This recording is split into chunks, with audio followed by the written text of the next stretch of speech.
Digital lenders made alternative scoring and set the algorithm to find out the potential of defaults. But the competitive digital market where raising funds is difficult and defaults are expected to rise, what will make digital lenders sustainable? This panel will explore what keep up the fire in the hot air balloon of digital lending. Shreya Sinha from ETBFSI is here to navigate this further.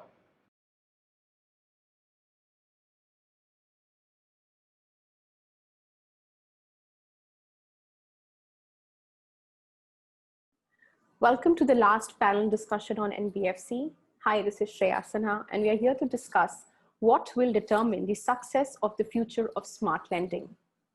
In a competitive digital market where raising funds has become a challenge and defaults are expected to rise, what will make digital lending sustainable?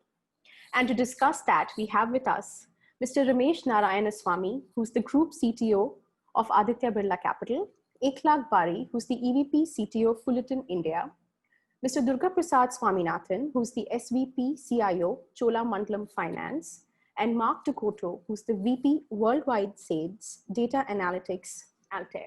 A very warm welcome to all of you, gentlemen. So I'm going to begin with you, Ramesh. To ensure that a larger part of the population uses digital and online facilities as we transition into smart lending, how between now and 2005 would you define smart lending, and what are the things that need to be done to make this transition smooth?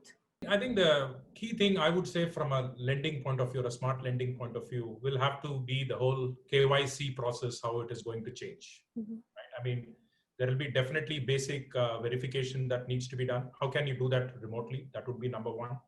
Second, what are the new products which we are going to offer to the customer? I know traditionally, we were looking at, give a loan, repay in 24 months, 36 months. But now with this whole buy now, pay later coming in, the customer really wants extremely low ticket size loans, want to split it over, might be in 2 months, or people could say that, look, I need only a 20-day loan, right? So the product differentiation is going to be very significant. Third is how fast we can service the customer. I think that is where, again, the key thing, because traditionally NBFCs, if you see, did not do so much of automation or so much of technology investment. And I think that will change significantly, or that has changed significantly. Because my view is NBFCs can compete with fintech if you have got the right tools in place. So these are the 3 or 4 areas where I feel significant changes will happen in the next 4 to 5 years.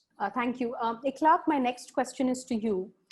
Fullerton India has completely digitized the customer journey from onboarding to servicing. You also have Fullerton Direct as a strategy. But as an NBFC, while tapping the unbanked, where do you feel are the challenges in digital penetration, and how have you been solving this? Yeah, there are many challenges. First of all, good afternoon to everyone, and thank you for having me on the panel. Your question is, what are the challenges that NBFCs face with respect to, especially with respect to digital lending? NBFCs in India are known as shadow bankers, and they're the next in line to what banks cannot do. So the first important piece for an NBFC is how do they manage their cost. One easy way to go to the unbanked population is to open up branches, but branches are real estate and real estate is cost. So how do you manage your cost? Second, how do you up the productivity of the team? That is again to do with the cost. So managing your cost is a key challenge, and digitization and automation helps. Mm-hmm. The second thing is how do you manage your losses, and how do you underwrite customers that are new to credit that do not have a bureau record? Because how do you underwrite customers that the banks are not going to lend money to?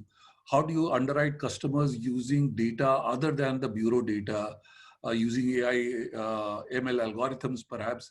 But underwriting and choosing the right customer is another aspect. The third aspect, of course, is the cost of funds and liquidity. When you're competing with banks, one of the things that NBFCs, and you would have heard about the liquidity crisis that the NBFC industry went through. So getting liquidity and then getting it at a price where you are able to lend competitively to the customers is another challenge that NBFCs have to deal with. And last but not the least, NBFCs usually do not have the liability side of the business, which is deposits. So when there are downturns in the economy, like the one that you are facing now, although banks are flush with funds and they have the deposits, the NBFCs only have the asset size of the business. So during these tough times, how do you manage a loan book which is likely to come under severe pressure? So these are the challenges facing NBFCs, and several of the solutions, not all, but several of the solutions for these challenges lie in digitization and automation. Thank you, Iklaq. Durga Prasad, my next question is to you. NBFCs across the spectrum, as a reason for establishment, have acquired the unbanked population of the country. Now, what set of challenges does this mission have while we move towards technology and digital lending at an increasing pace? Thank you, first of all, for having me on this panel. Right, welcome. So like Iklaq mentioned, I think the challenge is a significant portion of the unbanked don't have a credit history. Right. So which means as an NBFC, we need to reach out to them and be able to see what exactly are they looking for, and then tailor the products that is specifically something that they are seeking. Mm-hmm. So that's the first part of making sure there is a product that's targeted towards them. Then comes the whole financial credit appraisal part, where you don't have a credit history. How do you start using alternate data? It could be the usage of mobile. How do they do their prepaid charges and all that other pieces, along with artificial intelligence around them, to see how credit worthy they could be, and then bring them onto the platform. Now, one thing that I would say goes outside of the whole digital realm is many of these unbanked also seek a level of trust with the financier that they are dealing with. Mm-hmm. So sometimes just having a totally digital front may not help for some of these who are down there in tier 4, tier 5 kind of locations, where they need the first interaction as a physical or in some form of establishing trust with the lender. So that's the kind of challenge that NBFCs will face. And adding on to Iklaq's point, the challenge is going to be as they start credit history with us. The banks are just looking around to take them off because they are having better cost of funds and they are able to take them off to a credit lending history onto the bank. So which means on one side there is a pressure for NBFCs from the banks, from the as people move up to the higher levels of the pyramid. At the same time, you have pressure from fintechs because they are driving the whole innovation pace. They don't have a legacy to worry about. So it's a bit of challenge where NBFCs come in, and it's going to be an area where, again, driving a level of digitization, increasing the level of efficiency in the way we operate, and using the current distribution mechanism to establish reach and trust is going to be the differentiating mechanism for NBFCs to be successful with the unbanked. Mark, what are your thoughts here? In a mission to acquire the unbanked, what difficulties will the NBFCs are bound to face? A couple of things that were just mentioned from our colleagues here. The element of trust and gaining that trust in the customer viewpoint without having those physical locations. I think it comes down to a couple of things. It's how are the NBFCs enhancing that customer experience and leveraging that customer experience to gain the trust, and at the same time using that customer experience to improve efficiencies within that process. Mm-hmm. The competitive nature of NBFCs continues to grow, so we have to find ways for our customers in this space to actually differentiate themselves, so they can earn that trust without having those physical doors that someone can walk into and see someone and have that discussion. So I think my colleagues have already mentioned some of this, but this goes to some of the digitalization and how using that digitalization can increase that experience and enhance that experience for the customer base. I think a lot of this can be done through automation, but a number of this can also be done through a more robust risk management profile that can be built. And yes, this is difficult to build when there isn't an established credit risk profile like a credit bureau would give you. But this is sort of the challenges that is going on globally, worldwide, in terms of looking at subprime lending. Some of this can be addressed by either leveraging different subsets of data outside of what a normal credit bureau would gather. But some of this can also be established by starting at a very low risk point with that customer to help establish that trust base with them and help establish an interior data collection for that customer profile with an understanding of increasing it over a short period of time. The element of bringing scorecard enablement within one's organization is an area that I've seen more of our customers start to take on, as opposed to depending completely on a credit bureau risk score or scorecard that they're providing you. Ikhlaq, picking up from where Mark left, so can you elaborate more on creating a bureau that would help analyze the credit risk profiles, and what else can be done to make the customer journey easier if it hasn't been made the best already? Major initiative that all NBFCs are likely to embark on would be leveraging AI ML to the extent possible to almost at every piece of the value chain. Mm-hmm. So risk management only comes as one of the items. And of course, AI ML is going to play a huge part in risk management, especially using alternate data where data is not there for the bureau. But here are some other areas, right? What is customer experience? If you really think about it, customer experience can be boiled down to 2-3 things. One is the turnaround time that the customer experiences from the request to the money in the customer's account or approval or rejection. So that's the turnaround time, very important for experience.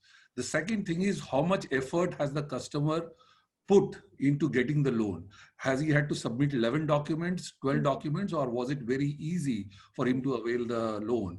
And the third piece is how many clicks or how many swipes did the customer have to go through? Did he visit 20 screens or 30 screens, or how many screens and how many clicks before the customer availed of the loan? Mm-hmm. And all of this experience, whether it is turnaround time or whether it is reducing documents, you can reduce the number of documents by scanning or by talking to some of the external services. So you pre-populate the data, thereby reducing the effort of the customer. And the internal digital processing and automation is also going to be helping the experience. Not only that, several of the panelists spoke about products and tomorrow's products. When you're lending for days and for weeks, that also which product suits which customer, that matching.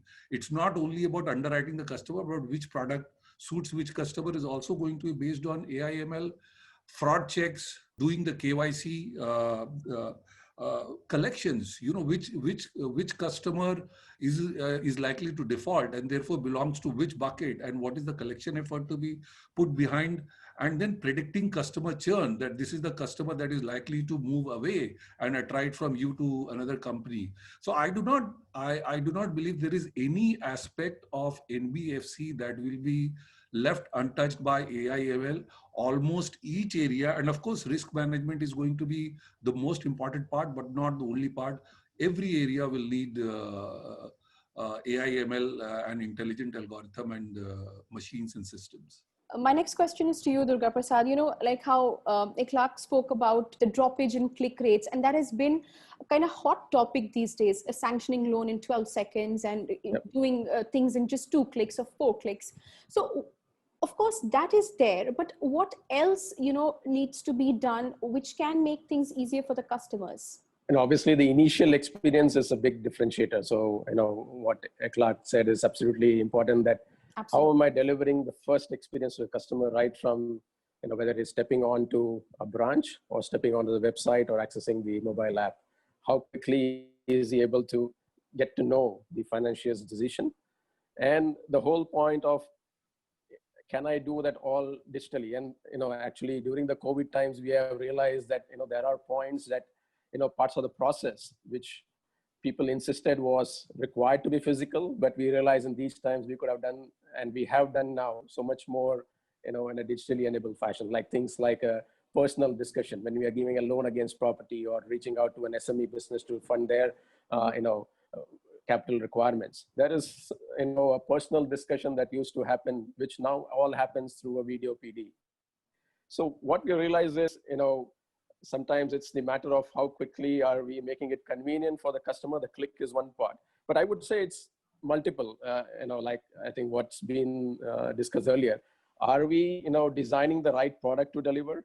Then are we making it easy for us to identify the customer, both from an identity perspective, as well as his financial creditworthiness perspective?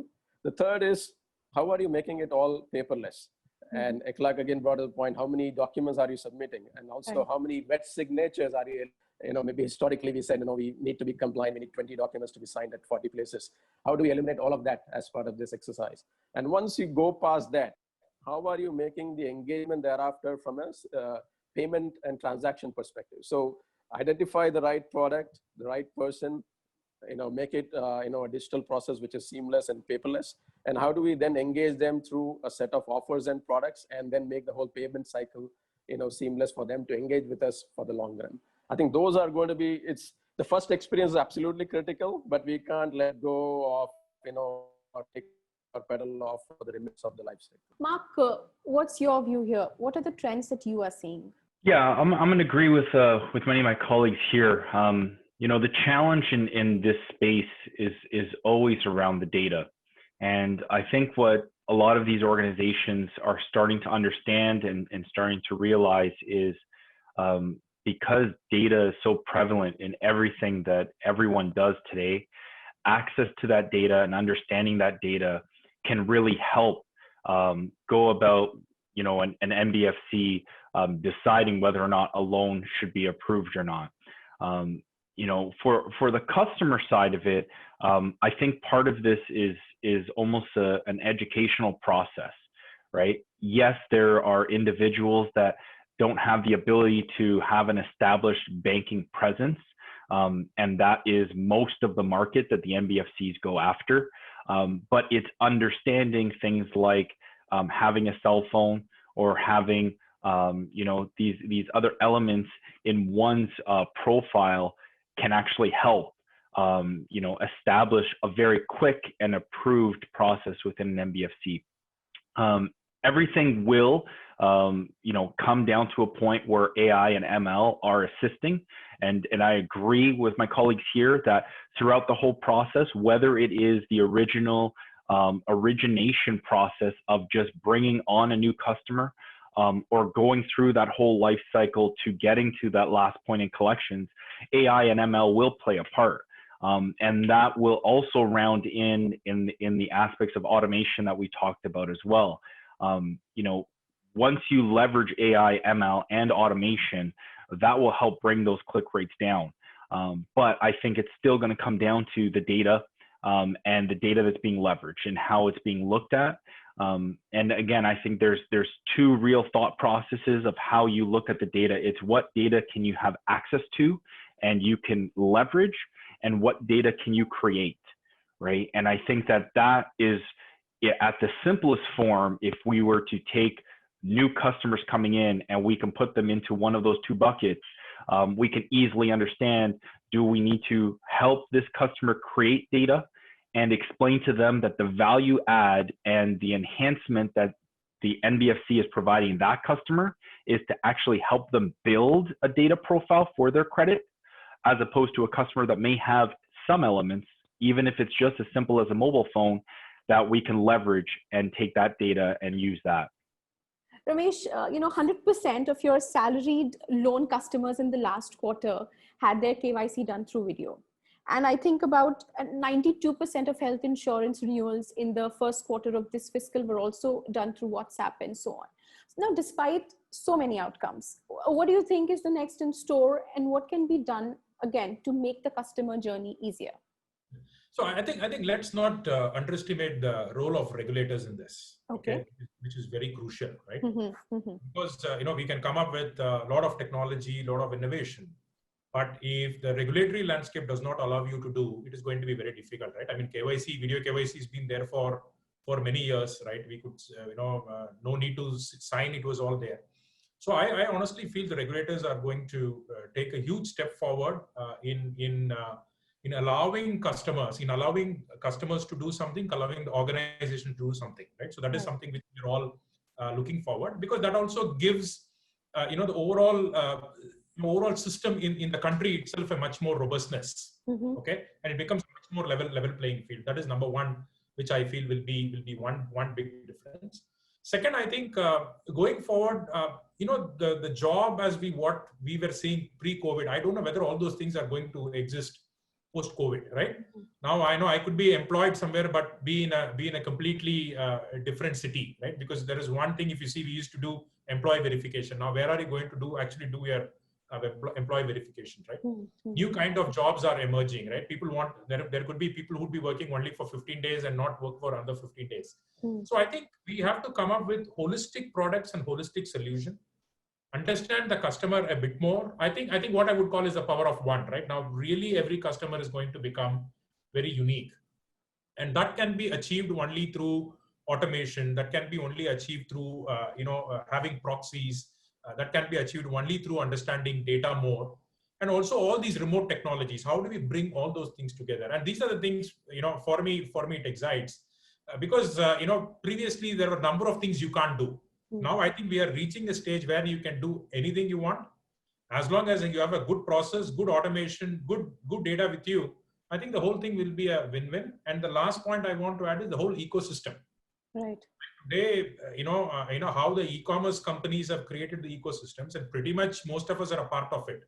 How do we collaborate with them to do those, loans or products at that point in time? And we know that they are going to come back to those ecosystems to buy things, right? They're not going to run away. No one is going to just make a purchase once. So collaboration from that perspective also will be very important to make a major change in how NBFCs can operate. Durga Prasad, your views on how can the regulator, help the entire NBFC ecosystem? One of the key things as a regulator, their aim is to make sure the whole financial system works seamlessly and in line with, no impact to the customers on one side, and obviously the lenders who are, lending to the NBFCs on the other side. So making sure the whole, from an, asset liability management, NBFC is managing that well, and at the same side, the way they deal with the customers, are their customer grievances being handled properly? So that's kind of the key role on one side that the regulators play. Now, where we feel the regulators could assist more, and where I guess sometimes the fintechs get a leeway which an established NBFC is sometimes struggling to get away with, is the point that from a regulatory perspective, the fintechs push the boundaries. Can I do X and maybe something beyond X, while an NBFC kind of has to stop at X because there is a regulator, kind of coming behind them and making sure they are following. That's an area where either you need to level the playing ground to make sure whether you are a fintech, if you are a lender, then there is a common rule to play with. So that means that some of the advantages or so that the fintechs come up with are kind of made available to all. At the same time, I think they need to be more forward-looking in areas, whether when we talk about digitization, are they able to say on one hand, we are talking about digitization with, say, the whole eKYC, video KYC, DigiLocker and all that stuff. How do you make sure the regulator is in line for lenders to take advantage of those, and they see that not as a risk or as more customer friendly on one hand? And other areas like, say, peer-to-peer lending, that's again a very gray area where Akhlaq mentioned earlier that sometimes there is a struggle for funding that NBFCs face. So sometimes you could even have a platform that brings a P2P or some form of a retail deposit taking, and then there could be a marketplace that provides it to NBFCs for them to lend to the parties that they are dealing with. Mark, what's your view here? What should the regulators do for the entire NBFC ecosystem? As I'm listening to my colleagues here and agreeing with a lot of what they're saying, the regulators have a difficult job, and I don't think any of us would say otherwise. One of the things that was coming to mind as my colleagues were talking here, and looking at it as a global perspective, as I deal with many organizations on a global front, is I find that internally within the organizations, there's this internal struggle between marketing and going about acquiring new customers and trying, especially in the times we're in now with COVID-19, acquiring new customers is a must for organizations and NBFC specifically to continue to thrive and grow. But at the same time, the polar opposite side is the risk group within the organization trying to manage risk as much as possible and have that robust risk management component in the organization. So what I found globally is there's this internal struggle between marketing and risk, right? Where the marketers are saying we need more customers, let's ease up what we're restricting our customers on, and risk is saying we need to be more careful on who we're bringing in because we don't want to increase our defaults, right? Yeah. And regulators know this, and they understand that this is going on. One of the things that we've found, again, going back to some of the things my colleagues were saying around AI and ML, is we've brought models together for both marketing and risk. Mm-hmm. We've worked with both sides and shown them how you can leverage both sides, and actually through automation and optimization, we can actually build a strong risk profile while managing targets that marketing may have in place for customer acquisition. And I think that the best thing that we've leveraged is full transparency that we can bring to auditors or anyone that's looking at what is the internal strategy. Having that full transparency and being able to actually have explainable AI and machine learning is crucial and vital to kind of moving forward through this. So there is a way to kind of merge these groups together. And what we found is the most successful organizations that are doing this, specifically in North America, they've actually brought those worlds together, right? And it's not a battle between lower your risk profile so I can get more customers, or minimize the amount of promotions that you may be sending out there to get more customers. It's how are we doing that together and really moving forward with one clear goal to try and achieve. So Fullerton has been using artificial intelligence to increase customer engagement by cross-selling and offering top-ups, whilst also banking on AI for the credit decision scorecard. Like, we've been harping on how it is important for AI to be there, but has AI thus far been a boon for Fullerton India? Of course, it's been a boon for Fullerton India, and it would be a boon for any enterprise that wishes to. Right. What do most businesses exist for? Most businesses exist for growth. Mm-hmm. And that too profitable growth. There's no point in growing when you're not making profits. Right. And one of the best ways to grow profitably is to mine your existing customers. Mm-hmm. I think that was embedded in your question. How do you mine your existing? Exactly. Yes. So that's where AI ML helps a lot. The other thing is, it's not only about mining the existing book, but how do you identify new clusters, new segments of customers to go to? And that's a major analysis of customer demographics, profiles, huge amount of data, all of that taken together. You say, okay, I am now going to go after tier 3 town salaried customers who work for public sector, for example. Right, so that is so not only existing book, but new customers also, or new leads are going to come from. We have spoken enough about risk management. Risk management includes underwriting. It also includes fraud check. Another aspect, deduping of customers, right? So there are strong regulations around how much you can lend to one particular customer across multiple loans, and there are circuits, that the thresholds that if you can't hit for a particular customer if a customer has multiple loans, but you can only do that when you have identified a unique customer as a unique customer. Now, deduping customer in India is extremely difficult with all the names and pronunciations and middle names and middle initials, so on and so forth. So again, AI/ML is going to be leveraged there. OCR, read a document and pre-populate as much as possible from the documents. That's another area where AI/ML is going to be very useful. And then I've already spoken about collections, predicting which customer is going to attract, and predicting losses and various models. So AI/ML is a boon. We believe that we have only scratched or leveraged 15 to 20% of its capability. 80% is still to go.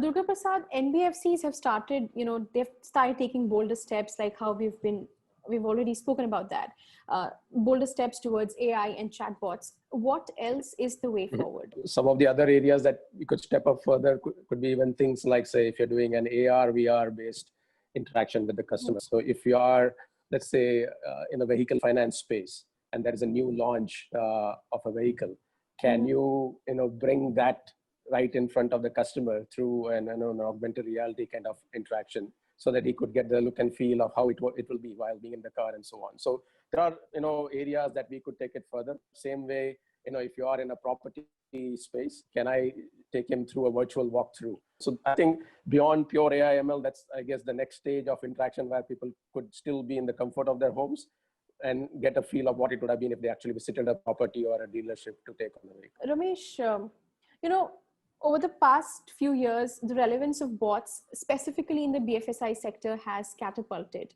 And if I just speak of Aditya Birla Capital alone, I think in the first quarter of this fiscal, about more than a lakh of customers received information regarding moratorium through bots. So is this a sign of times where, say, in the next 5 years or so, as we move on to smart lending, the level of human interface will go down tremendously? I think the whole thing, right? If you see the interaction today we have with technology, I would say it is still, how do I say, a bit unnatural. So I think what is going to really change in the next 5 years is going to be voice. The moment you start interacting with all these things over voice, now, I mean, we have got, more examples today, then I think this whole landscape will change significantly. Whether it is servicing, whether it is onboarding.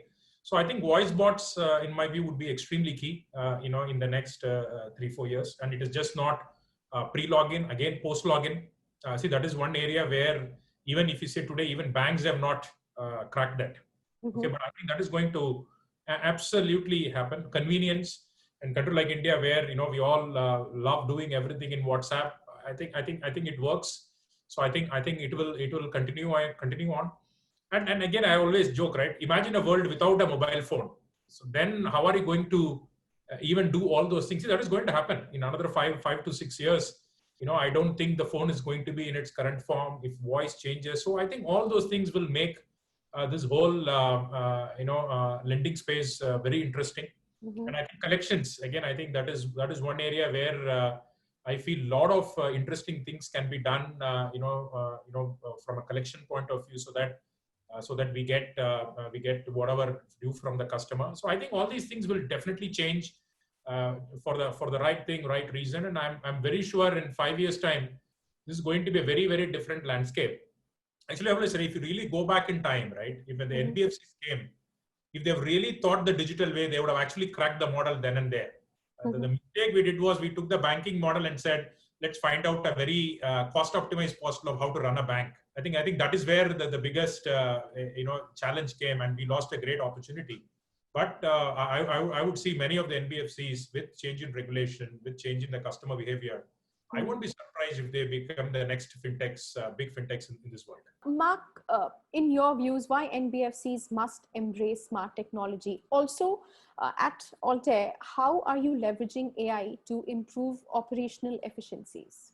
So one of the things that I'll just pick up from my colleagues that were just saying that, one of the things to keep in mind is over time, population shifts, data shifts, and customer profiles change, right? And especially in the period of time that we're in right now, where a slight sense of uncertainty and a constant shift in the economy. Models that were even built 3 months ago, need to be revamped, need to be changed, and need to be built off of newer data faster, right? So one of the things that Altair is focusing on is leveraging data automation through tools that we provide to help you gather that data a lot faster, so you can then apply your AI and machine learning, which we provide within tools to allow you to streamline that workflow and automate that whole process without needing to start from scratch at every point. The other area, and I mentioned this kind of at the beginning, is the advent of bringing in the creation and ability to leverage your own scorecards. So you're not depending on credit bureau's score to kind of make all your decisions.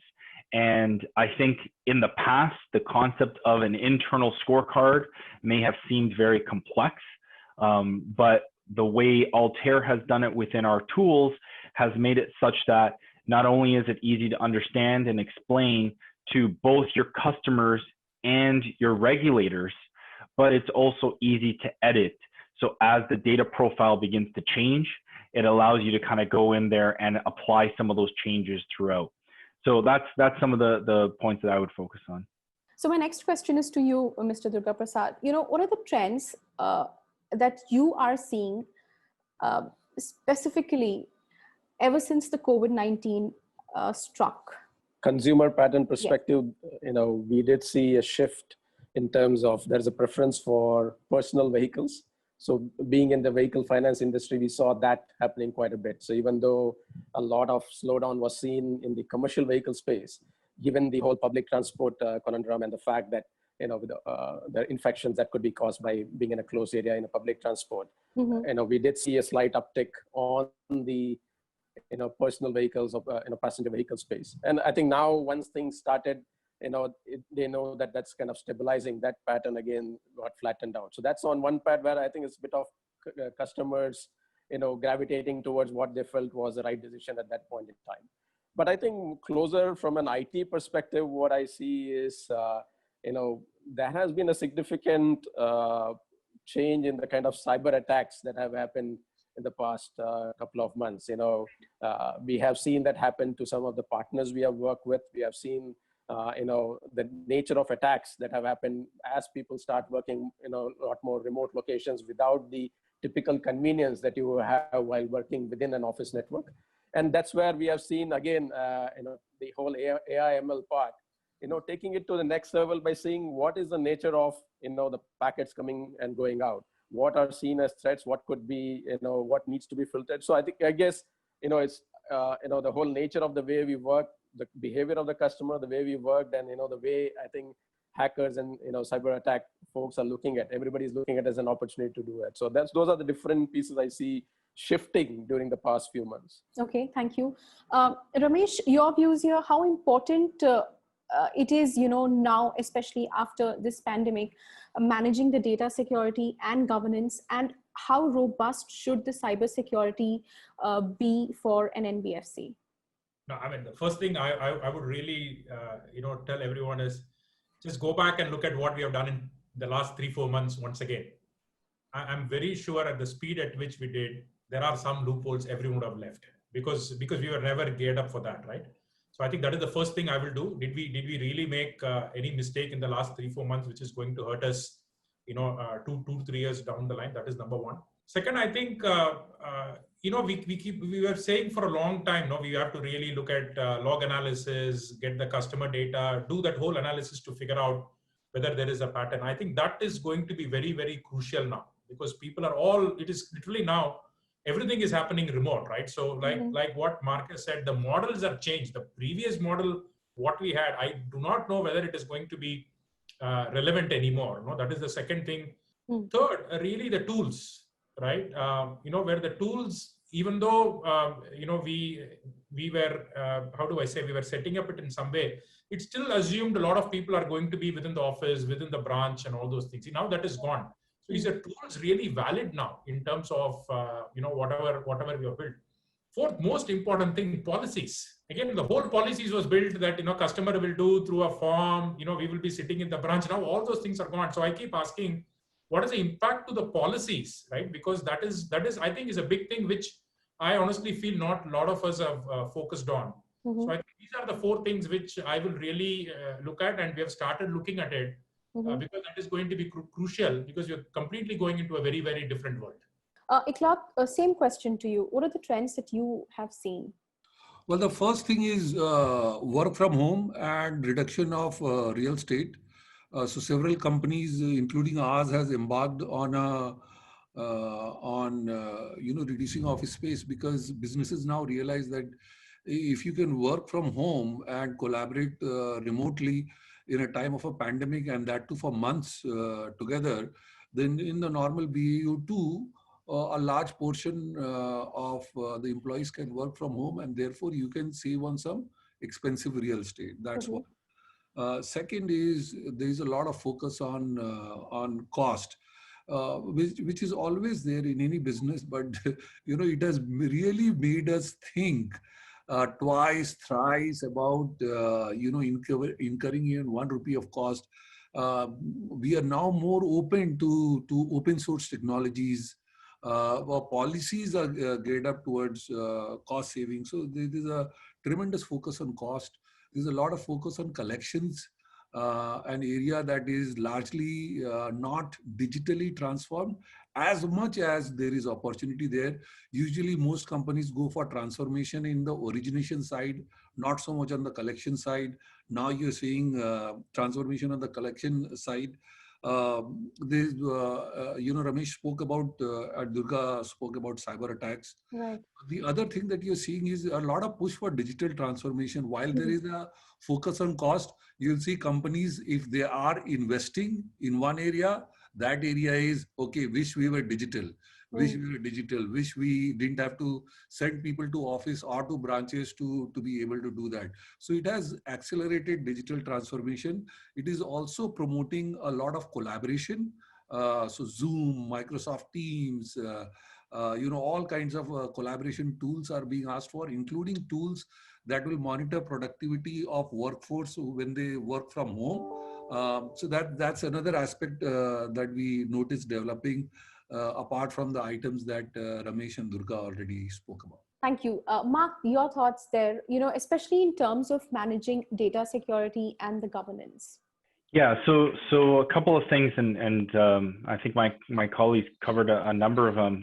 One of the things that I'll point out, Ramesh had mentioned about tools and leveraging tools in this economy and what's going on. I think, when looking at this, there's a new sense of collaboration, right? And yes, we talk about collaboration through Zoom and Teams and being able to interact.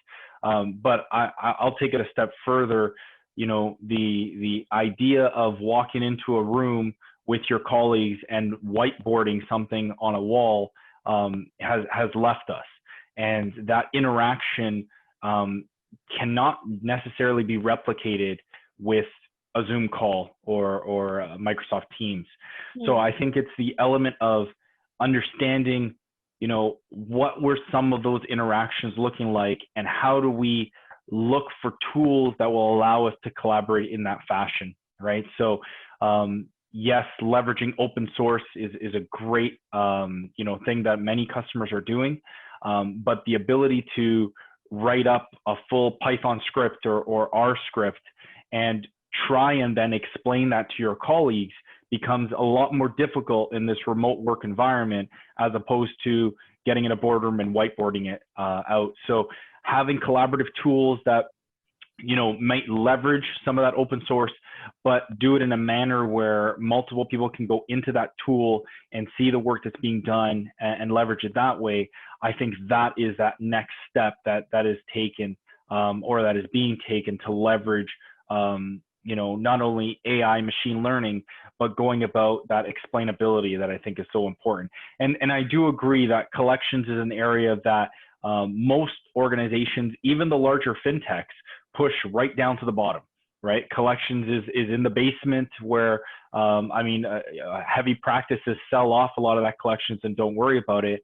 Now it's becoming more of a focus. So those are areas that, predictive modeling has been there at times, but I think now that is definitely an area that we can focus more on, specifically around AI and machine learning.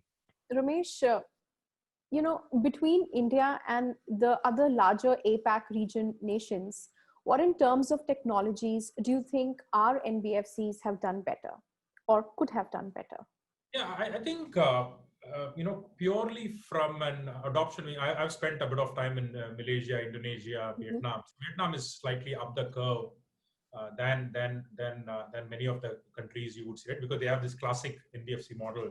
Because other parts of Asia, at least if you see in Malaysia, Indonesia, you don't have that like for like model in which you do. It's still the bank does a certain part of thing. I think the beauty in India is that there are many solutions which are available, and if you see go around, most of the solutions which other countries uses also are originated in India. And take for example this whole OCR we spoke about. Number of OCR solutions have come about. eKYC, quite a number of eKYC solutions which got developed in the last year. I think people adapted quite well. And I think the role of regulators, again I will say, I think some countries, regulators learn from each other, and then they have loosened or tightened the laws accordingly. And I think the challenge in India is you have to do it at scale. Okay, so that I think is it makes things slightly difficult. Even though you could have the technology, now it has to suddenly work for 15 million people, 20 million people, 25 million people, right? Whereas in other parts of the we leave China out, which is a very different market. In all other countries, you don't have that problem of scale. And hence, I feel that India has lagged behind on some of these technology adoption, because your base case of running those many customers, your technology cost is going to be slightly significantly more. Okay, because it won't be cheap from day one. After that, efficiency kicks in. So, but purely from adoption perspective, I think WhatsApp adoption, I don't know whether there is any other country which is as big as India in terms of for servicing, for renewals. Right. And the whole bots. I think it's just amazing how India's moved on that front. Eklavya, your thoughts here. Also, do you believe that in terms of acquiring or implementation or just as basic as ideating, we've missed out on that? The thing is, there's a famous saying that, ideas are aplenty. So there are millions of ideas. It's execution which makes the difference. So I think in India, there are tons of ideas. The environment has not been conducive enough to, or not conducive so as to make the best out of those ideas. Whereas other countries, the government, the regulation supports those. But there are aspects where India does better than the rest of Asia Pacific. One area where India does better is handling scale and volume. It's just the nature of the beast. We are 1.3 billion people, whereas Vietnam, Malaysia, they're talking about a fraction of the population. The second area where we are really good at is payments. Right, interbank transfer can happen in a matter of seconds. Not many countries have achieved that. I know NBFCs are not involved there, but it's something that they do leverage, and therefore the overall ecosystem. The other area where India has been good at is MFI. So serving the rural areas through microfinance and small loans. In India, the penetration of, although it can get better, but it's a decent penetration of MFI, and the role that aggregators play. So there are platforms for consumers to compare various players. Of course, that can mature, but aggregators have a significant role to play in the customer journey. The areas where other countries have done better than, and India needs to catch up, is using AI, facial recognition and others for risk management and underwriting. I think some countries, I know China definitely uses facial recognition to detect fraud. It also uses facial recognition to be able to underwrite or to arrive at an underwriting score. Yes. I also believe that some of them have gone ahead, although Ramesh said that in India, the voice bots are coming up. I think some countries have deployed, have replaced their customer servicing and a few other agents with voice bots, and they are ahead of the curve. Not all, but some of them. Of course, OCR and eKYC, Ramesh already touched on. and also leveraging RPA and automation. So that's another area where some of the countries are ahead of India. So yeah, there is a bit of a give and take. I think the other area which India needs to your point of ideas, is how do we form partnerships, right? Today, each one is operating on their own. So the banks, the NBFCs, you don't see a bank partnering with NBFC. I would want to see NBFCs partnering with fintechs partnering with banks, and then there is an ecosystem created, and you actually bring value to the customer, and you forget that this is my identity. I am Fullerton. I only do this. So there is a value that the customer needs, and if Fullerton needs to partner with Aditya Birla, or partner with a fintech, or partner with a bank, let's do that, because technology enables you to do that and bring that value and experience to the customer. Durga Prasad, what do Indian NBFCs need to do differently going forward to be at par with its peers? No, I think we are coming to kind of a cusp of a few things, right? And like I think Ramesh and Clark said, we are having scale as a country for us to go and roll out programs of significant nature. I'm not sure if there is any other country where we have a government-led initiative, first of all, from an identity perspective for Aadhaar. Then you have a government-led initiative for the whole payment platform. So like Clark said, the whole NEFT, RTGS, but also UPI and Aadhaar-enabled payment that brings it all together from a payment-enabled perspective. And then you have, if things really take on and are done well, the whole DigiLocker. Because if you see, one of the challenges that as a country we face is, if you go to any other country, like Ramesh mentioned, Malaysia, Indonesia, Singapore, if you show your identity card, they just scan it and take it further, because there is that level of belief of the authenticity of what is being presented. Even if somebody presents an Aadhaar, you start with the level of verification upfront to say, okay, I'm going to send him an OTP, he's going to come back, and then know that he is a person, even though he's carrying an identity part. So that's somewhere, that whole authenticity and trust is where, even despite having such large platforms in place, we need to, I think, overcome that. And that's where, an NBFC and any financial institution is going to struggle to come about there. But I think that whole platform on one side, and then you have, a significant, penetration from a digitization and mobile perspective. And what you have seen in the last 3-4 years is, a huge, availability of connectivity options for customers and consumers across the breadth and span of the country. So I think all of these are now coming together for somebody with the right platform, who provides the right experience for the customer to really take advantage of, whether he is doing a personal loan, or asset-based loan, or a microfinance loan. I think this is where, how do you tap onto all these pieces put together and take advantage of them, and then bring it in front of the consumer with the right experience, and make it seamless by tapping onto all the AI capabilities, so that it's seamless, whether he's onboarded, he's in the life cycle of the interaction or the product, or he is in the collection stage. How do you make sure all of that is AI enabled to make it seamless and across channels? So voice is going to be a big area, like I think Ramesh mentioned. Definitely agree. As things like Alexa and all those pieces come about, and with all of them kind of getting into the mobile platform, it's so much easier for somebody to just talk and interact and get things done, rather than at some point maybe WhatsApp will be in trouble if they don't go back and say that, hey, that whole textual interaction will be replaced by voice. So how do you look forward to tap onto these capabilities, and how do you differentiate from others and provide those services? Customer will be the key for NBFC to go ahead. Mark, finally, what is your take on this? In terms of technologies, do you think our NBFCs have done better than some of the APAC giants? And also, like how you took examples of some American NBFCs. Further, how is Altair helping here, or is planning to help? So I guess the first part would be, from what I see for both NBFCs within India, and then what I'm seeing on a global scale, without repeating some of the things that my colleagues here have said, I would say would come down to scale and understanding how scale will impact their business moving forward. It's when you're setting up a robust system to go about, you know, approving these micro loans or whatever the case may be, you know, you have to have that set up for scale and understand that the systems are in place to do that.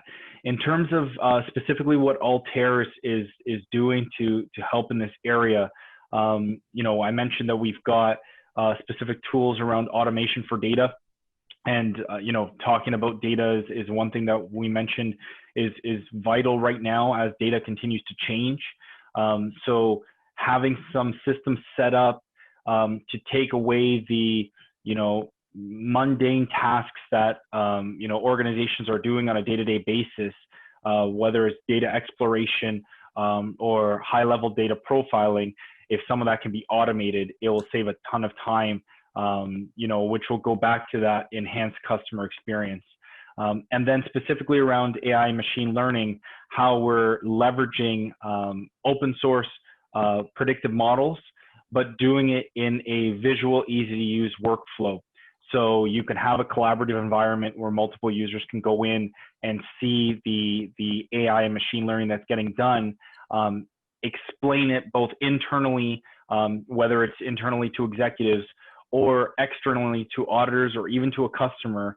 You know, this is something that we've noticed, you know, customers, if they do not get approved for something, it is a lot easier to explain to them maybe some of the elements of why they weren't approved, as opposed to just say declined, right? And again, this goes back to your customer experience. If you can help them understand, hey, you weren't approved because of this element, here's how you can improve that element. And if you go out and do this over the next 30, 60, 90 days, come back to us and we will be able to approve you. That is something that, you know, some other organizations and other NBFCs may not be doing, right? And that is where customers will come back and be able to say, okay, not only did you help me get this loan, but you're helping me build that credit profile that will help me then move into the larger fintechs and banking space to help me grow my overall credit profile. So this is stuff that Altair has been doing. We've been doing it for 30 years now in the data space. And it's something that, you know, our customers are now seeing, you know, the value behind it, and we're putting it in front of them as much as possible. Well, thank you, dear speakers. Thank you, Ramesh, Durga Prasad, Mark, and Ikhlaq, for sharing your views and experience and adding value to this panel discussion. And I hope our viewers and delegates enjoyed watching this session. Thank you very much. Thank you, sir, for adding that color to the conversation. The conclave will deliberate on finding useful and insightful sessions and in-depth look at the changing dynamic of the world. Please check out our resource center and expo area for networking opportunities. Stay with us.